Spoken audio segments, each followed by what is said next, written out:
ગોરી ગોરી ગાવડી મારી રહી ગઈ ગોકુળમાં. ગોરી ગોરી ગાવડી મારી રહી ગઈ ગોકુળમાં.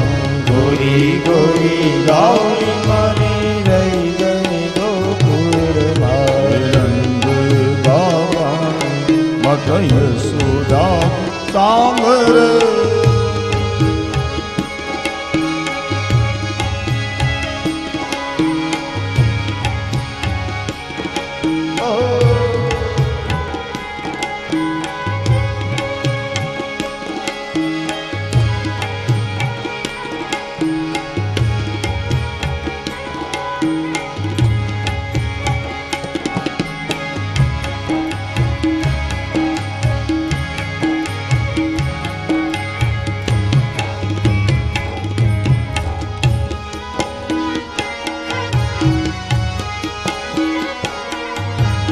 સારંગી નાસ કેવા મજાના. સારંગી નાસુર કેવા મજાના.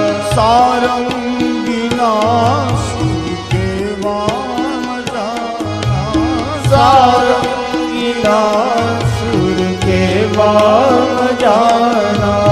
વાલી મારી વાંસળી રહી ગઈ ગોકુળમાં. વાલી મારી વાંસળી રહી ગઈ ગોકુળમાં. વાલી મારી વાંસળી રહી ગઈ ગોકુળમાં. વાલી મારી વાંસળી રહી ગઈ ગોકુળમાં. નંદ બાબાને મત યશોદાજી સાંભળે.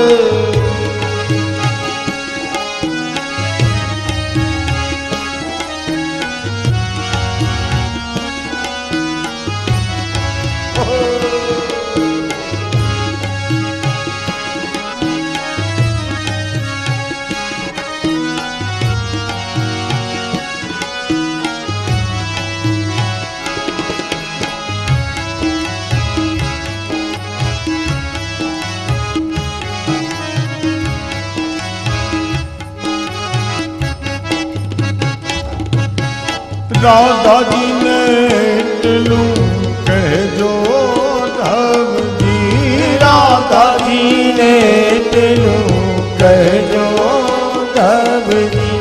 રાધાજીને એટલું કહેજો ધવજી. રાધાજીને એટલું કહેજો ધવજી.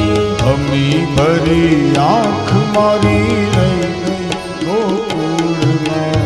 અમી ભરી આંખ મારી રહી ગઈ ગોકુળમાં. અમી ભરી આંખ મારી રહી ગઈ ગોકુળમાં. અમી ભરી આંખ મારી રહી ગઈ ગોકુળમાં. નંદ બાબા મત યશોદાજી સાંભળે. મમતા મોટી મારી રહી ગઈ ગોકુળમાં. નંદ બાબાને માતા યશોદાજી સાંભળે. મમતા મોટી મારી રહી ગઈ ગોકુળમાં. નંદ બાબા મત યશોદાજી સાંભળે.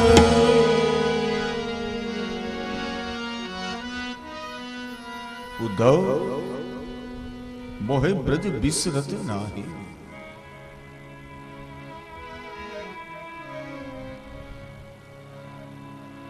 અને બે બાજુ આ પરિસ્થિતિ. ભગવાન બ્રજવાસીઓને યાદ કરીને રડ્યા અને બ્રજવાસીઓ ભગવાનને યાદ કરીને રડ્યા છે. રડી રડીને દિવસો પસાર કર્યા છે. અને આજે પણ બ્રજવાસીઓ રાહ જુએ, પરમાત્માનો રસ્તો જુએ કે એક વખત અમારા પ્રભુ શ્રી કૃષ્ણ વ્રજમાં પરત અવશ્ય આવે. लेकिन ना तो वो आते हैं ना तो उनकी कोई खबर आती है. श्याम की खबर कोई लाता नहीं और बेखबर हमसे रहा जाता.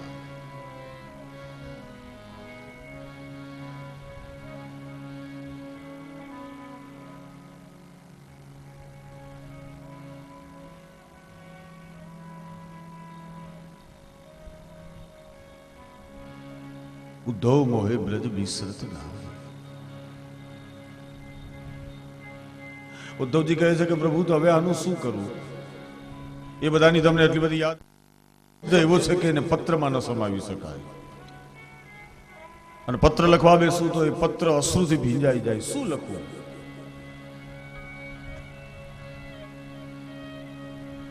પણ એ ઉદ્ધવ એક કામ કરો. ઉદ્ધવજી કહે છે બોલો પ્રભુ. તો કે મારો સંદેશ, પ્રેમ સંદેશ લઈ તમે વ્રજમાં જાઓ. ગચ્છોદવ વ્રજમ સૌમ્ય પિત્રો નો પ્રીતિમાવહ ગોપીનામ મદ વિયોગાદિ મત સંદેશે વિમોચય. મારો સંદેશ લઈ તમે જાઓ વ્રજમાં. ઉદ્ધવજી કે ભલે ભલે પ્રભુ આપ કહો તો હું જવા તૈયાર છું.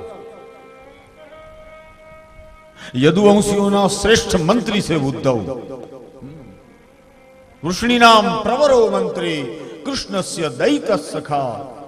ભગવાનના પરમ સખા અને શિષ્યો બૃહસ્પતિ સાક્ષાત. બૃહસ્પતિના સાક્ષાત શિષ્ય ઉદ્ધવ. ઉદ્ધવો બુદ્ધિ સત્તમા. બહુ બુદ્ધિમાન છે ઉદ્ધવ. પણ એ ઉદ્ધવમાં આમ તો સદગુણોનો ભંડાર છે, પણ થોડું એને પોતાના બ્રહ્મ જ્ઞાનનું ઘમંડ છે. પણ એ ઉદ્ધવજીનું બધું જે ઘમંડ હતું, અભિમાન હતું, એ ગળી ગયું. અને અભિમાનનો અર્થ એવો થાય છે કે અન્યને પોતાનાથી અલગ સમજવા, એનું નામ અભિમાન. એટલે ઉદ્ધવજીનો હાથ પકડીને ભગવાન બોલ્યા, ભાઈ ઉદ્ધવ, તમે વ્રજમાં જાઓ. મારા માતા પિતા, ગોપીઓ વગેરે જેને મારા વિયોગનું દુઃખ છે એમને મારો સંદેશ આપો, એનું દુઃખ દૂર કરો. અને આ જે ગોપીઓ છે એ ગોપીઓ તો તા મન મનસ્કા મત પ્રાણા મદર્થે ત્યક્ત દેહિકા. અરે ઉદ્ધવ, ગોપીઓનું મન એ હું જ છું. ગોપીઓની શકલ સુરત કેવી છે? ભગવાન કે મને જોઈ લ્યો. ગોપીઓના પ્રાણ જોવા હોય તો તમે મને જોઈ લ્યો. મારા માટે જેમણે કર્મ સંન્યાસ જ નહીં, જેણે દેહ સહિત સંન્યાસ કર્યો છે, જેણે પોતાના બધા લોક ધર્મોનો પરિત્યાગ કર્યો છે, એટલે હવે મારું કર્તવ્ય બને છે કે હું એમનું પાલન પોષણ કરું. અને હું એનો પ્રિયતમ, એનાથી દૂર થઈ ગયેલો છું. એટલા માટે મારા વિયોગની અંદર એ ગોપીઓ વિમુગ્ધ થઈ ગઈ છે.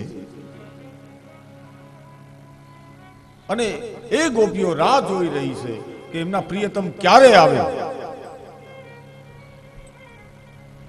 અરે ઉદ્ધવ, હું અને ગોપી આ બંને જુદા નથી. ગોપી માને કૃષ્ણ અને કૃષ્ણ માને ગોપી. અરે ઉદ્ધવ, એ ગોપીઓના પ્રેમ સ્વરૂપનું જો તમારે દર્શન કરવું હોય તો તમે વ્રજમાં જાઓ.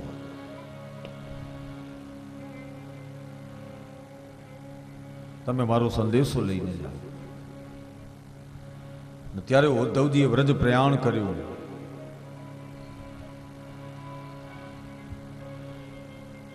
અને ઉદ્ધવજી જ્યારે વ્રજમાં આવ્યા છે ને, ત્યારે વ્રજમાં પ્રવેશ થતા જ ઉદ્ધવજી ને રોમાંચ થયો. અક્રૂરજીની જેમ રથની નીચે કૂદી વ્રજ રજમાં આરોટ્યા ઉદ્ધવ. વ્રજ રજને માથે ચડાવ્યા. નંદ ભવનમાં આવ્યા. નંદજીએ એમનું સ્વાગત કર્યું. પોતાનો પરિચય આપ્યો. ઉદ્ધવજીએ નંદ બાબા સાથે વાર્તાલાપ કર્યો. નંદ બાબાને ખબર પડી કે ઉદ્ધવ એ તો કનૈયાના મિત્ર છે અને એમનો સંદેશ લાવ્યા છે. ત્યારે નંદ બાબા બહુ રાજી થયા. યશોદાજીને જગાડ્યા કે જુઓ દેવી, કોણ આવ્યું છે? અરે મથુરાથી આપણા લાલાનો મિત્ર આવ્યો છે, એમનો સંદેશ લાવ્યો છે. ત્યારે યશોદાજી ઉઠ્યા. માતા પિતા નંદને યશોદાજીને વંદન કર્યા.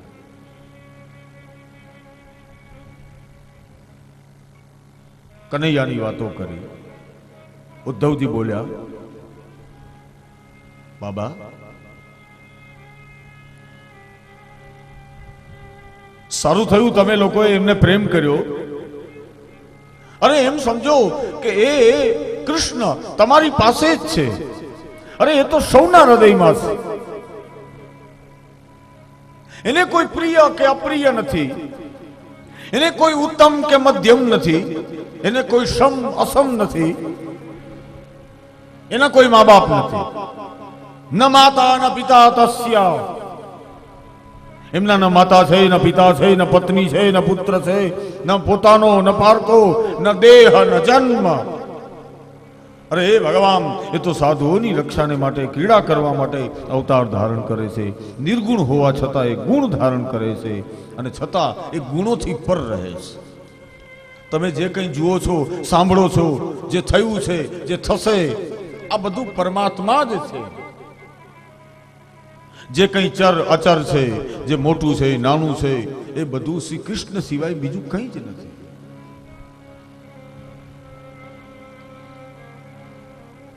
અને આવી રીતે જ્યાં વાતચીત ચાલતી હતી, વાતચીત કરતા કરતા રાત વીતી ગઈ, સવાર થઈ. અને દ્રષ્ટવા રથમ સાત કૌભમ,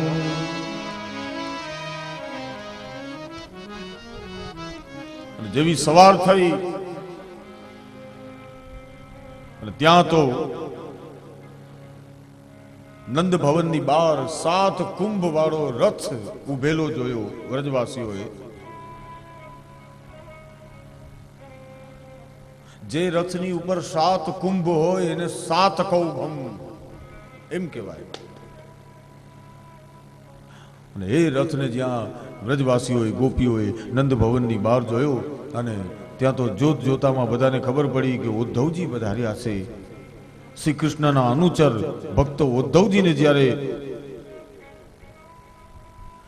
નંદ ભવનમાં આવી અને ગોપીઓએ જ્યાં જોયા તો ગોપીઓ તો ઓળખી ગઈ. અરે આ તો એના જ કોક વંશના છે, એના જ પરિવારના લાગે. ઉદ્ધવજી લાગે હાવ આબે હું ભગવાન જેવા જો, એનો ચહેરો મોરો બધું ભગવાન જેવો છે. અને પછી ગોપીઓને ખબર પડી કે શ્રી કૃષ્ણએ ઉદ્ધવજીનો પોતાનો સંદેશ લઈને મોકલ્યા છે, અને પોતાના જેવો વેશ લઈને મોકલ્યા છે. ઉદ્ધવજીને જ્યારે મોકલ્યા ને વ્રજમાં, ત્યારે ભગવાને પીતાંબર પણ પોતાનું આપ્યું હતું ઉદ્ધવજીને, કે આ પીતાંબર પહેરીને જાઓ તો મારી ગોપીઓ તમારી સાથે વાત કરશે, નહીતર વાત નહીં કરે.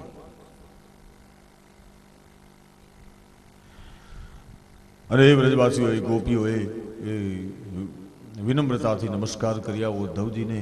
એમની સાથે વાર્તાલાપ કરવા માટે આવ્યા અને પૂછ્યું, ઉદ્ધવ, તમે યદુપતિના પાર્ષદ છો? આજ તમને જોઈને અમને અમારા પ્રિયતમ શ્રી કૃષ્ણની યાદ આવી. ઉદ્ધવજીને જોઈને ગોપીઓ રડવા લાગી.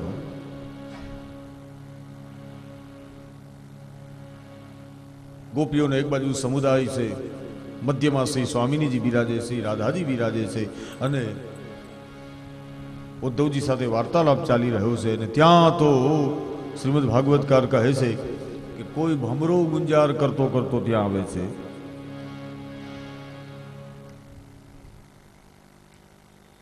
અને એ ભમરાને ઉદ્દેશીને એક ગોપી દ્વારા ગીત ગાવામાં આવ્યું. ભાગવતમાં એને ભ્રમર ગીત કહેવાય છે. આ ત્રીજું ગીત. ગઈકાલે એક ગીત ગાયું આપણે, વેણુ ગીત. બીજું આવ્યું આજે યુગલ ગીત. ત્રીજું હવે આજે આપણે ગોપી ગીત ગાયું, અને આ ચોથું ગીત ભ્રમર ગીત. ગોપ્યો વાચ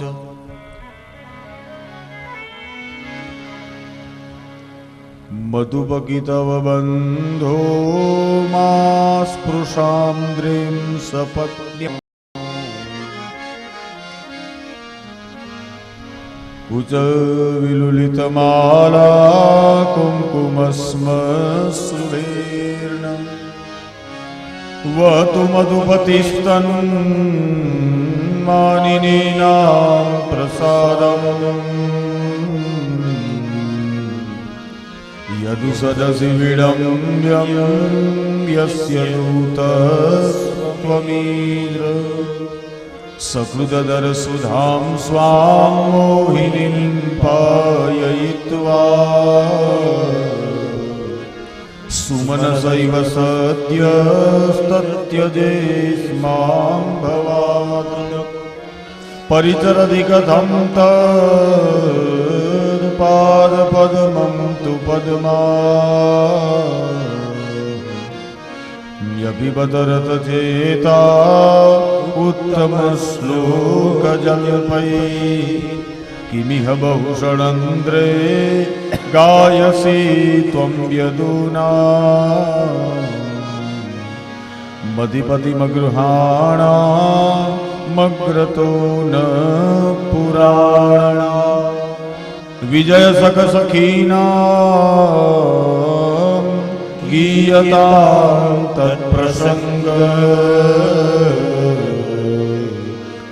ક્ષપિત કુજુર્જસ્તે કલ્પયન્તિષ્ટમિષ્ટા દિવિ ભુવિ ચ રસાયામ કાહ સ્ત્રિયસ્તદ્ધુરાપાઃ કપટરુચિરહાસ ભૃંવિજુમ્બસ્ય યાસ્યુઃ ચરણરજ ઉપાસ્તે યસ્ય ભૂતિર્વયં અપિ ચક્રપણ પક્ષે ઉત્તમ શ્લોક શબ્દ મધુભગીતવ બંધુ માંસ્પૃશામ દ્રીંશપત્ન્યા. આ એક ગોપીએ ગાયેલું ગીત. અને એક ગોપી એટલે આપણે સમજી લેવાનું આ કેણે ગાયું હોય. આ રાધાજી દ્વારા ગાવામાં આવેલું ગીત છે. આને ભ્રમર ગીત કહેવાય. ભમરાને ઉદ્દેશીને ગાયું ને એટલે. કોઈ મહેમાન આવ્યા હોય તો એને કઈ મોટા મોટ તો કઈ ન કહેવાય ને, એટલે અન્યોક્તિથી કહે છે. ભમરાને ઉદ્દેશીને ઉદ્ધવજીને બધું સંભળાવ્યું. હે મધુપ,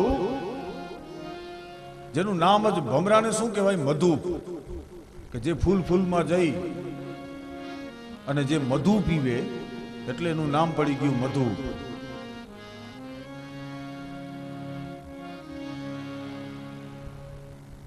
જેવો તું છો એવું તારી કંપની,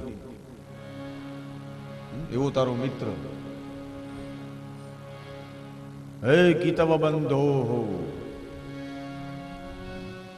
તને સંગ કોનો? ઈ કપટીનો ને. એટલે ભમરાને ગોપી કીતવ બંધો કહે છે. હે કપટીના મિત્ર, જેણે અમારું માખણ ચોરી ચોરીને ખાધું, અમારા ઘરમાં ઘૂસી જાય, માખણ ચોરીને ખાય, પોતે ખાય, મિત્રોને ખવડાવે, વાંદરાઓને ખવડાવે, અને અમે જ્યારે એને ઠપકો આપીએ ને, અમે એને પૂછીએ ને કે હે શ્રી કૃષ્ણ, અમારા ઘરમાં તમે કેમ આવ્યા?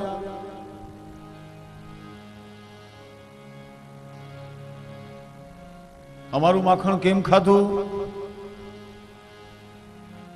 તો એ શું જવાબ આપે ખબર છે? કિમ તવ હરી ગોપી, શું આ તારું ઘર છે? કિમ તવ, આ તારું માખણ છે? એટલે વાત વાતમાં આમ જ કીધેલા કે બસ કિમ તવ, કિમ તવ. એટલે ગોપી કે એનું નામ જ અમે કીતવ પાડી નાખ્યું. કપટી. કીતવ એટલે કપટી.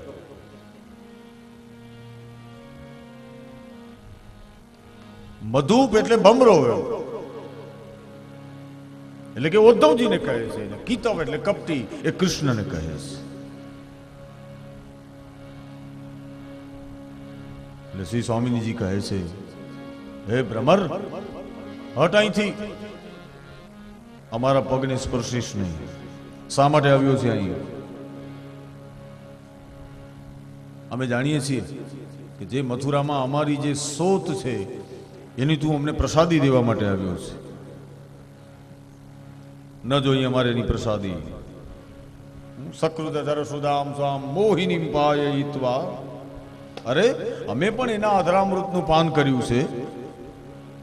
પણ હે ભ્રમર, તું જેમ કોઈ પુષ્પની અંદરથી રસ લઈ અને પુષ્પને જેમ છોડી દે છે, એમ અમારા પ્રભુ શ્રી કૃષ્ણએ અમને અધરામૃતનું પાન કરાવીને છોડી દીધા. તું રસ લઈને છોડી દે છે, પાન કરીને છોડી દે છે, પણ શ્રી કૃષ્ણએ અમને પાન કરાવીને છોડી દીધા.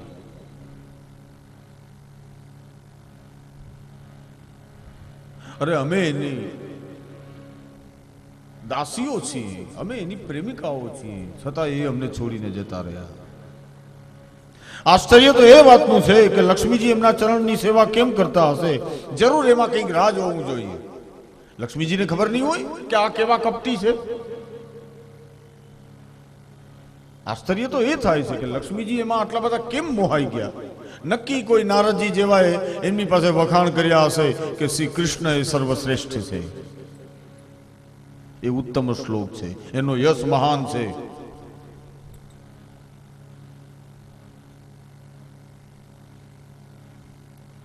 માટે હે છ પગવાળા ભ્રમર, જો કિમી હે બહુ ષડંદ્રે ગાયસી તમ યદુ નામ. ગોપી ભમરાને છ પગવાળો કહે છે કે માણસના 2 પગ હોય, પશુના 4 હોય, પણ તારા 6 પગ છે, એટલે તું દોઢો પશુ થયો. તારી અંદર દોઢો પશુ નિવાસ કરે છે. અને વારંવાર અમારી પાસે એ યદુપતિ બનેલા શ્રી કૃષ્ણના તું ગુણગાન શા માટે કરે છે? માટે હે ભ્રમર, તારો ગુંજારવ તું મથુરામાં જઈને કર, અમારે તારી કોઈ વાત સાંભળવી નથી. હવે તો મથુરાની સ્ત્રીઓ શ્રી કૃષ્ણને પ્યારી છે. એના હૃદયમાં જે દર્દ, જે પીડા હતી એ એમણે મટાડી દીધી છે. માટે તારે એના ગુણ ગાવા હોય તો તું મથુરાની સ્ત્રીઓ પાસે જઈને ગુણ ગા.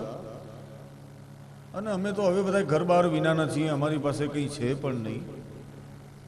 અમે તને આપીએ તો શું આપીએ?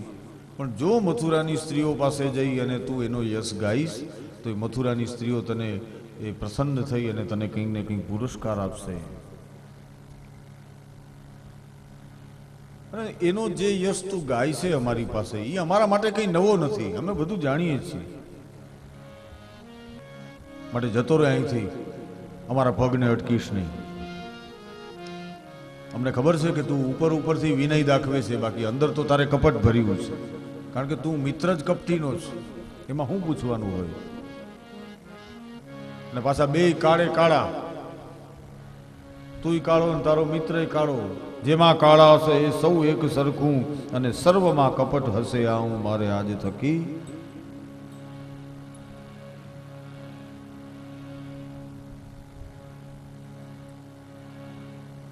અરે આટલું અમે એને માખણ ખવડાવ્યું. અરે માખણ ખાધું હોય એ તો કેવા કોમળ હોય, પણ શ્રી કૃષ્ણ આટલા કઠોર કેમ?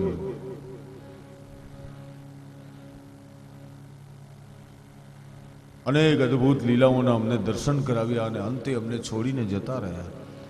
પણ એ ભલે અમને છોડીને જતા રહ્યા, પરંતુ અમારા માટે હવે એનું નામ છોડવું મુશ્કેલ છે. હવે એ અમારી સાથે નથી તો હવે એનું નામ લઈ લઈને અમે દિવસો પસાર કરીએ. કનૈયા કનૈયા પુકારા કરેંગે, લતાઓ મેં દિન ભી ગુજારા કરેંગે, કहीं तो मिलेंगे वो मां के बिहारी, उन्हीं के चरण चित लगाया करेंगे. અમારા માટે હવે એનું નામ છોડવું મુશ્કેલ છે. એકવાર જેનો ચસ્કો લાગી જાય એને અમે છોડી શકતા નથી.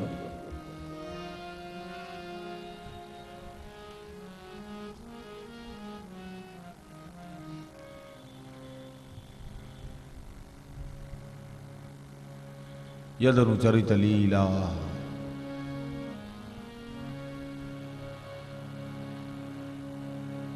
તો ભમરાને ઉદ્દેશીને ઘણી બધી વાતો એ ગોપીએ, શ્રી સ્વામિનીજીએ ઉદ્ધવજીને સંભળાવી. અને અંતમાં ગોપીએ કહ્યું કે બસ ખરેખર અમે તો એક વાતની પ્રતીક્ષા કરીએ છીએ કે ભગવાન શ્રી કૃષ્ણ વ્રજમાં પરત આવે અને અગર કરતાં પણ વધારે સુગંધવાળો પોતાનો શ્રી હસ્ત અમારા મસ્તક ઉપર પધરાવે.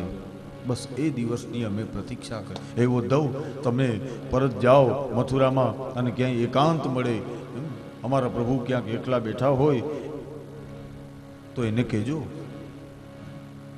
ક્યારે ક્યારેય અમને યાદ કરે છે કે નહીં કે વ્રજની ગોપીઓ એની દાસીઓ છે? અને અમારા વતી તમે પણ એને કહેજો કે એક વખત વ્રજમાં આવે, અરે અમારા માટે નહીં તો કમસે કમ એમની માં યશોદાજીને માટે, એમના બાબા નંદને માટે એક વખત કરવા માટે, કારણ કે પ્રખર વેદાંતી છે, પંડિત છે. પણ એની વાતને ગોપીઓએ કાપી નાખી કે ભાઈ આવી પંડિતાઈની વાતો કરવી હતી તો અહીંયા કેમ આવ્યા? કાશીમાં જવું જોઈએ જ્યાં મોટા મોટા વિદ્વાનો વસે છે, પંડિતો છે. એ જ્ઞાનની ચર્ચા અમે એમાં અમને કઈ ખબર ન પડે. ઉદ્ધવ, જ્ઞાન કી બાतें हमें सुहाती नहीं है और बिना कृष्ण प्रेम हमें शांति नहीं.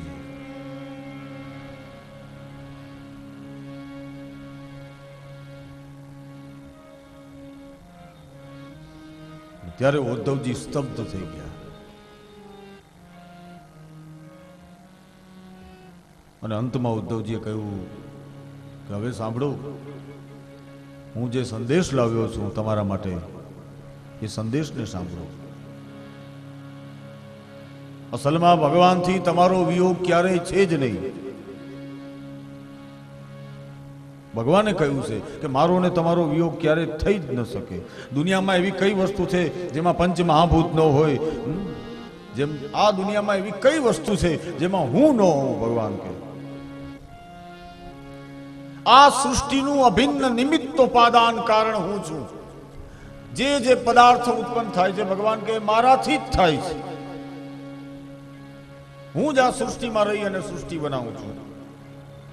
જેમ બધી નદીઓ વહીને સમુદ્ર તરફ જાય છે, એમ બધા સાધનો અંતમાં ભગવત પ્રેમને માટે કરાય છે. માટે હે વ્રજવાસીઓ, તમારો અને મારો વિયોગ ક્યારેય થઈ જ ન શકે. સમજો હું તમારી પાસે જ છું. અને આમ કહી અને ભગવાનનો સંદેશ ઉદ્ધવજીએ એ વ્રજવાસીઓને આપ્યો. એનાથી ગોપીઓનો વિરહ જ્વર દૂર થયો. ઉદ્ધવજીનો સત્કાર કરવામાં આવ્યો અને જેટલા દિવસ ઉદ્ધવ વ્રજમાં રહ્યા એટલા દિવસો એણે કૃષ્ણની લીલા સુધાનું ગાન કર્યું. અને ઉદ્ધવજી ગોપીઓને નમસ્કાર કરે છે, એના ચરણોમાં પડે છે અને બોલે છે કે ખરેખર ગોપીઓનું જીવન એ સાચું જીવન છે, એનું જીવન સફળ છે કે એણે નિખિલાત્મા ગોવિંદમાં પોતાના ભાવને પ્રગટ કર્યો છે. અને મોટા મોટા મુનિઓ પણ આ જ ઈચ્છા રાખે છે. અને ઉદ્ધવજીએ પણ એ જ કામના કરી કે હું વારંવાર જ્યારે જ્યારે જન્મ ગ્રહણ કરું તો આ વ્રજમાં, આ વૃંદાવનમાં જે ઝાડીઓ છે, જે લતા છે, જે ઔષધિઓ છે, આવી આવી યોનિમાં મને જન્મ મળે. જેથી કરીને મેં પહેલાં કહ્યું હતું કે એક ઘાસનું તણખલું બનવાની પણ ઈચ્છા ઉદ્ધવે કરી કે આ ગોપીઓના ચરણની રજ ઉડતી ઉડતી મારી ઉપર પડે તો મારું જીવન ધન્ય બને. વંદે નંદ વ્રજશ્રીણામ પાદ રેણુ અભિક્ષણસ યાસામ હરિકથોદ્ગીતમ પુનાતિ ભુવનત્રયમ. તો નંદના વ્રજમાં વસનારી એ સ્ત્રીઓને, ગોપીઓના ચરણ રેણુની વંદના ઉદ્ધવજીએ કરી.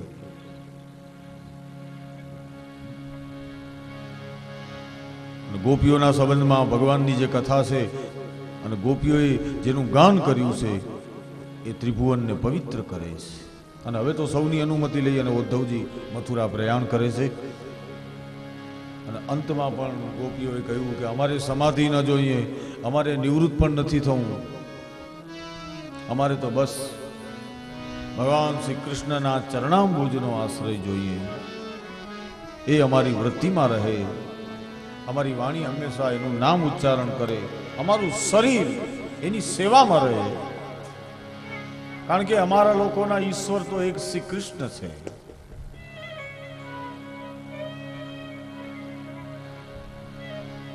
ઉદ્ધવજીનું મન માનતું નથી, પણ હવે એને કૃષ્ણનો પ્રેમ એને પરત મથુરા લઈ જાય છે. આખા વ્રજની પરિક્રમા કરી અને ઉદ્ધવજીએ મથુરા પ્રસ્થાન કર્યું. પરત આવ્યા અને ઉદ્ધવજી પરત આવીને સંદેશો ભગવાનને આપ્યો. ભગવાન ઉદ્ધવજીને ભેટી પડ્યા છે. ખરેખર ઉદ્ધવ, હું તમારો ઋણી રહીશ કે જેણે ભજન તો કર્યું પણ ભજનની સાથે સાથે ભગવાનનું કાર્ય પણ કર્યું. અને ત્યાર પછી શ્રી કૃષ્ણ ઉદ્ધવજીની સાથે કુબજાના ઘરે પણ પધાર્યા, એના મનોરથ પરિપૂર્ણ કર્યા.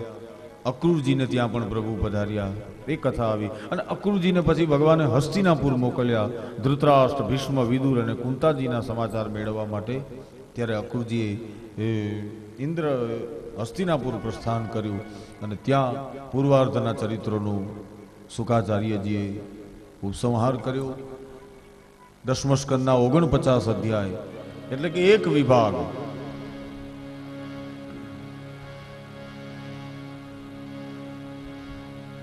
અહીંયા પરિપૂર્ણ થયો અને હવે તો ભાગવતજીનો દશમસ્કંદનો બીજો વિભાગ શરૂ થાય છે, ઉત્તરાર્ધ.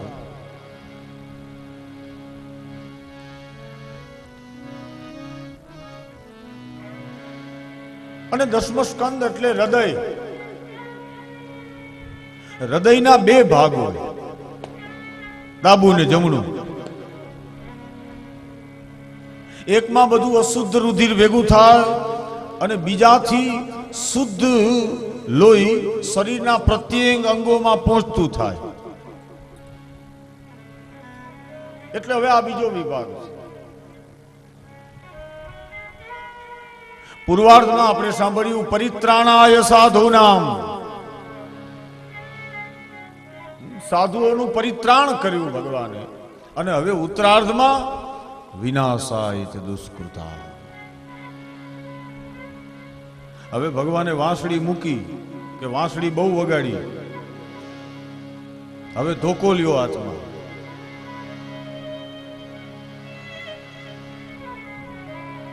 હવે ધબાધબીથી ભરપૂર.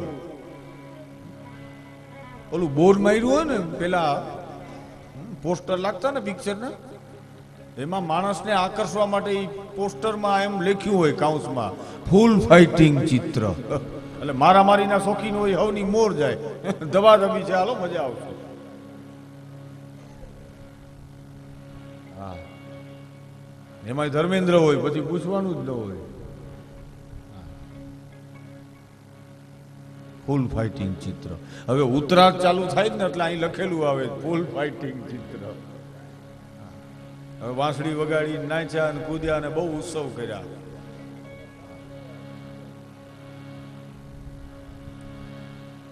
કારણ કે હવે ઉત્તરાર્ધની અંદર વિનાશાય ચ દુષ્કૃતામ.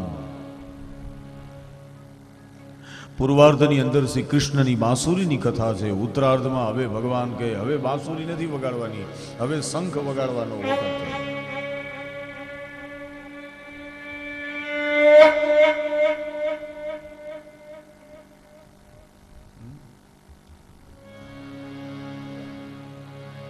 આ 4 જણા આગળ બધું છે. 4 જણા ચાલીનું કામ કરે છે. શંખ કયો તો શંખ વગાડે, ડમરું કયો તો ડમરું વગાડે. 4-4 હજારમાં આટલું કોઈ કરે નહીં.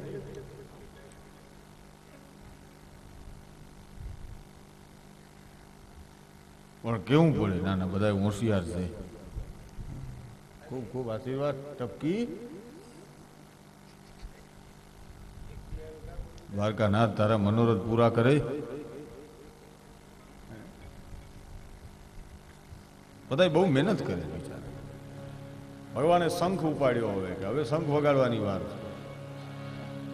ગીતામાં કહ્યું ને, પાંચજન્યમ ઋષિ કેશમ દેવદત્તમ ધનંજય. પૂર્વાર્ધમાં બાંસુરીની કથા છે, ઉત્તરાર્ધમાં શંખનાદ છે. પૂર્વાર્ધની અંદર વેણુનાદ કરી અને ભગવાને વ્રજ ભક્તોને પોતાની તરફ આકૃષ્ટ કર્યા. અને હવે શંખનાદ કરી ભગવાન શત્રુઓના હૃદયને કંપાયમાન કરે. ભગવાન શંખ વગાડે ને, ગીતામાં કહ્યું છે એટલા માટે કે ભગવાને જ્યારે સૌથી પહેલા શંખ ફૂક્યો તો એ શંખનો અવાજ એવો આવ્યો કે કૌરવોનું હૃદય ચીરાઈ ગયું. એવો શંખનાદ કર્યો.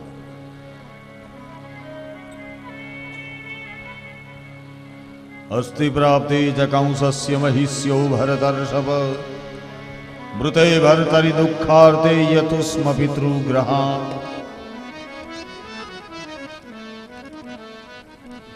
કે ભગવાને કંસને માર્યો. એટલે કંસની 2 રાણીઓ હતી, અસ્તિ અને પ્રાપ્તિ. એ જરાસંધની દીકરીઓ હતી. કંસ એટલે અહંભાવ અને અહમભાવની આ બે રાણીઓ, અસ્થિ અને પ્રાપ્તિ.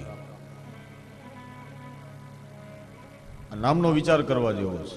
અસ્થિનો અર્થ થાય આટલું છે, અને પ્રાપ્તિ એનો અર્થ થાય આટલું મેળવવું છે.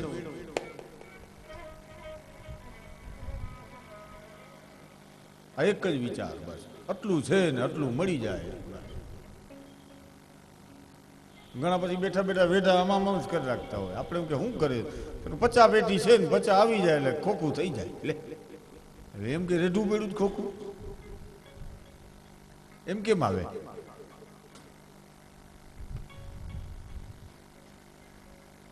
ઇદમ અસ્તિ ઇદમ ભવિષ્યતિ મે પુનર્ધનમ. આટલું મારી પાસે છે અને આટલું હું મેળવીશ. આ કંસની બે રાણીઓ, અસ્થિ અને પ્રાપ્તિ. એ રડતી રડતી પોતાના પિતા જરાસંધ પાસે આવી કે શ્રી કૃષ્ણએ અમારા પતિની હત્યા કરી. જરાસંધને ક્રોધ આવ્યો કે હું મારા જમાઈનો બદલો લઈશ. અને ઈ જરાસંધે મથુરા ઉપર ચડાઈ કરી. 23 અક્ષોહિણી સેના લઈ અને જરાસંધ ચડી આવ્યો.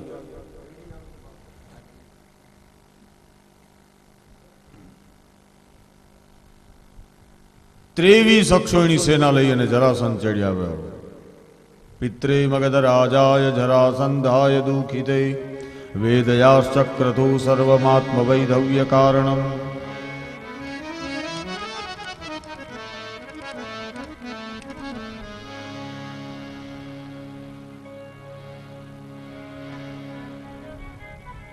પોતાના જમાઈનો બદલો લેવા માટે જરાસંધે ચડાઈ કરી મથુરા ઉપર.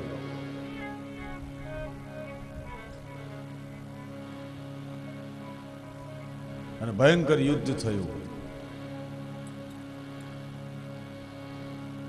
એક બાજુ જરાસંધનું અવડું મોટું સૈન્ય ને આ બાજુ બીજા યાદવોનું સૈન્ય. કૃષ્ણ અને બલદેવ જેવા મહારથીઓ. અને એમાંય જરાસંધ હાર્યો ભગવાન સામે. જરાસંધનો પરાજય થયો.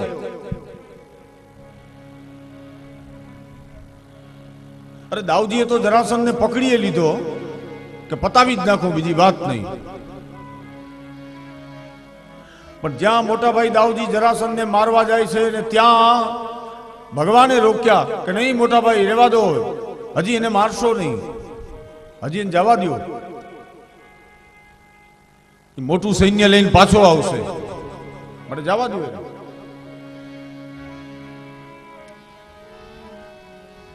હવે ભગવાને કહ્યું એટલે મોટા ભાઈ દાઉજીએ જરાસંધને છોડી દીધો પાછો. નહીં તો દાઉજી તો ત્યાં જ પતાવી નાખે. અને ઈ પહેલી જ વારમાં જરાસંધ હાર્યો હતો. એને બહુ લાગી આવ્યું કે એક નનકડા યદુવંશી મને હરાવી જાય. જરાસંધ પછી તો તપ કર્યું બળ મેળવવા માટે, અને બળ પ્રાપ્ત કર્યું. પણ ભગવાનની સામે જરાસંધનું બળ કામ લાગ્યું જ નહીં. આમ 1 વાર 2 વાર 3 વાર 4 વાર અને વિચાર તો કરો, જરાસંધે 17 વખત ચડાઈ કરી અને 17 વાર જરાસંધ ભગવાન સામે હાર્યો. અને 18મી વખત નારદજીએ કાલ્યવનને મોકલ્યો. વૃદ્ધ ગર્ગના અંશથી જન્મેલો કાલ્યવન. અને નારદજીએ કાલ્યવનની ચાવી ટાઈટ કરી, એને કાન ભંભેરણી કરી કે આ યાદવો બધા તારા શત્રુ છે. અને તને તો પાછું એવું વરદાન છે કે યાદવ કુળમાં જન્મેલો તને કોઈ મારી નહીં શકે. અને કાલ્યવને પાછી પ્રતિજ્ઞા કરી હતી કે હું આ ધરતીને અયાદવી કરીશ. કારણ કે એક વખત યાદવોની સભામાં બધા યાદવોએ ભેગા થઈ અને વૃદ્ધ ગર્ગની મસ્કરી કરી હતી.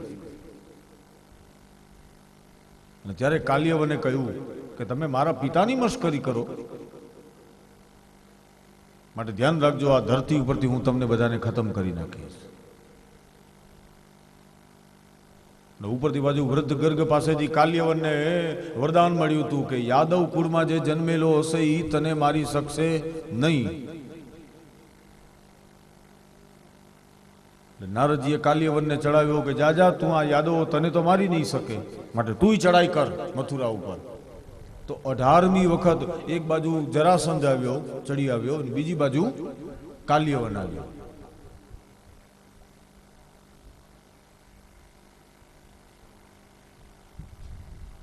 બે બાજુથી આક્રમ, બે બાજુથી આ સંકટ આવ્યું અને બેયનું પાછું લક્ષ્ય એક જ છે.